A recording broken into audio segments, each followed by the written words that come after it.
섬 지역 발전소에서 일하는 하청 노동자들에게 해고를 통보한 한전을 상대로 특별 근로 감독을 해야 한다는 지적이 나왔습니다. 의료 공백 장기화로 전남대 병원에서 수술을 받기까지 평균 18일을 기다려야 하는 것으로 파악됐습니다. 국정감사 주요 소식을 김규희 기자가 정리했습니다. 섬 지역 발전소에서 일하는 하청 노동자들을 한전이 직접 고용해야 한다는 법원 판결이 나온 건 지난해 6월.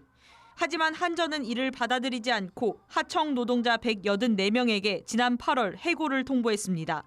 섬 주민들의 안정적인 전력 공급에 차질을 빚을 수도 있는 상황.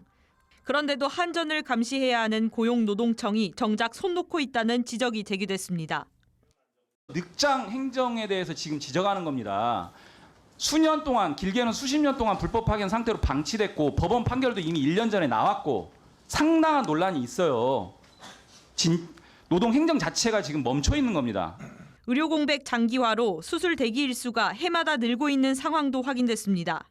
올해 전남대병원 본원에서 수술 받으려면 평균 18.4일 대기해야 하는데 지난해보다 하루 더, 두 해 전과 비교하면 나흘가량 더 기다려야 하는 겁니다.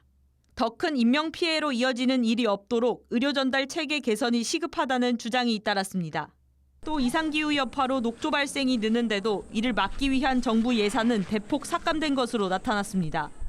영산강 유역환경청의 내년도 녹조 예방 사업 예산은 7억 원으로 3년 전보다 93.4% 감소해 전국 7개 환경청 가운데 가장 큰 폭으로 줄었습니다.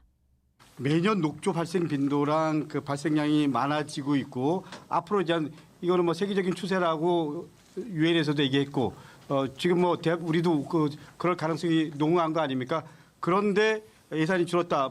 한편 전남 지역 농축협에서 징계를 받은 임직원 수는 지난 5년여 동안 427명으로 경남과 경기에 이어 전국에서 세 번째로 많은 것으로 집계됐습니다. MBC 뉴스 김규희입니다.